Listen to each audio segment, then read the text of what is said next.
नमस्कार दोस्तों। तो दूसरा अध्याय का पहला वीडियो हमने देख लिया था। दूसरे अध्याय का दूसरा वीडियो ये पृष्ठ संख्या 33 से हम वीडियो नंबर दूसरा है और ये चैप्टर सेकंड है। चलिए शुरू करते हैं। जैसे व्याध से हरिण भयभीत होता है, उसी प्रकार जिससे समस्त प्राणी डरते हैं, वह समुद्र पर्यंत पृथ्वी का राज्य पाकर भी प्रजाजनों के द्वारा त्याग दिया जाता है। अन्याय में स्थित हुआ राजा बाप दादों का राज्य पाकर भी अपने ही कर्मों के उसे इस तरह नष्ट कर देता है जैसे हवा बादल को छिन्न भिन्न कर देती है। परंपरा से सज्जन पुरुषों द्वारा किए हुए धर्मार्थ का आचरण करने वाले राजा के राज्य की पृथ्वी धन धान्य से पूर्ण होकर उन्नति को प्राप्त होती है और उनके ऐश्वर्य को बढ़ाती है। जो राजा धर्म को छोड़ता है और अधर्म का अनुष्ठान करता है, उसकी राज्य भूमि आग पर रखे हुए चमड़े की भांति संकुचित हो जाती है। जो यत्न दूसरों राष्ट्रनाश करने के लिए किया जाता है, वही अपने राज्य की रक्षा करने के लिए करना उचित है। धर्म से ही राज्य प्राप्त करे और धर्म से ही उसकी रक्षा करे, क्योंकि धर्म मूलक राज्य लक्ष्मी को पाकर न तो राजा उसे छोड़ता है और न ही वही राजा को छोड़ती है।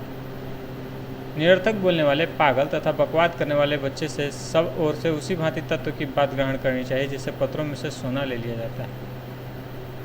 जैसे उच्च वृत्ति से जीविका चलाने वाला एक एक दाना चुगता रहता है, उसी प्रकार धीर पुरुष को जहाँ तहाँ से भावपूर्ण वचनों, सुक्तियों और सत्कर्मों का संग्रह करते रहना चाहिए। गौएं गंध से ब्राह्मण लोग वेदों से, राजा जासूसों से और अन्य साधारण लोग आंखों से देखा करते हैं। राजन, जो गाय बड़ी कठिनाई से दूहने देती है और बहुत क्लेश उठाती है, किंतु जो आसानी से दूध देती है उसे लोग कष्ट नहीं देते। जो धातु बिना गर्म किए मुड़ जाते हैं, उन्हें आग में नहीं तपाते। जो काठ स्वयं झुकता है, उसे लोग झुकाने का प्रयत्न नहीं करते। इस दृष्टांत के अनुसार बुद्धिमान पुरुष को अधिक बलवान के सामने झुक जाना चाहिए। जो अधिक बलवान के सामने झुकता है, वह मानो इंद्र देवता को प्रणाम करता है। पशुओं के रक्षक या स्वामी है बादल, राजाओं के सहायक हैं मंत्री, स्त्रियों के बंधु रक्षक हैं पति और ब्राह्मणों के बांधव हैं वेद।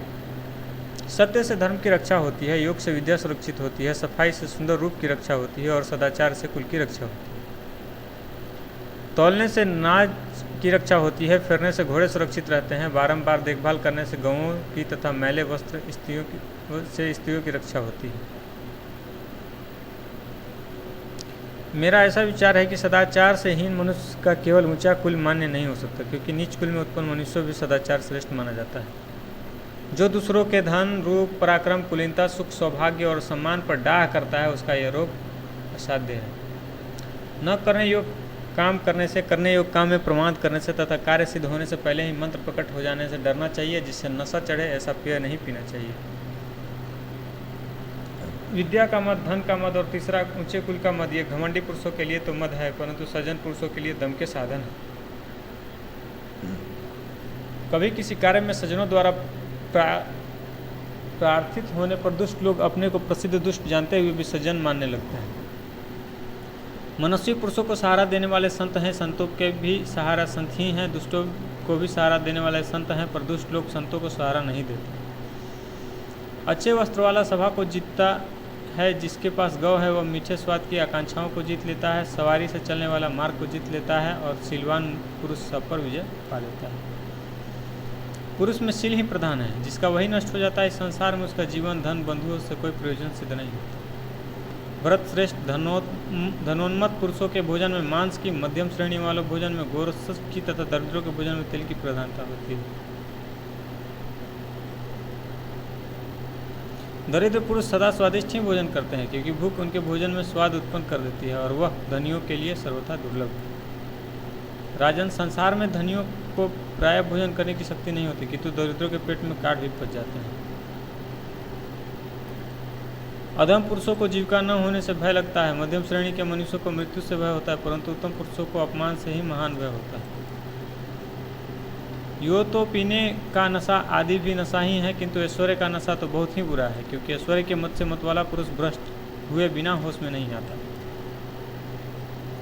वश में न होने के कारण विषयों में रमने वाली इंद्रियों से यह संसार उसी भांति कष्ट पाता है, जैसे सूर्य आदि ग्रहों से नक्षत्र तिरस्कृत हो जाते हैं। जो मनुष्य जीवों को वश में करने वाली सहज 5 इंद्रियों से जीत लिया गया, उसकी आपत्तियां शुक्ल पक्ष के चंद्रमा की भांति बढ़ती हैं। इंद्रियों सहित मन को जीते बिना ही जो मंत्रियों को जीतने की इच्छा करता है या मंत्रियों को अपने अधीन किए बिना शत्रु को जीतना चाहता है, उस अजितेंद्रिय पुरुष को सब लोग त्याग देते हैं। जो पहले इंद्रियों सहित मन को ही शत्रु समझकर जीत लेता है, उसके बाद यदि वह मंत्रियों तथा शत्रुओं को जीतने वाली की इच्छा करे तो उसे सफलता मिलती है। इंद्रियों तथा मन को जीतने वाले, अपराधियों को दंड देने वाले और जांच परख कर काम करने वाले धीर पुरुष की लक्ष्मी अत्यंत सेवा करती है। तो इस तरह से पृष्ठ संख्या 38 समाप्त हुई। पृष्ठ संख्या 38 है।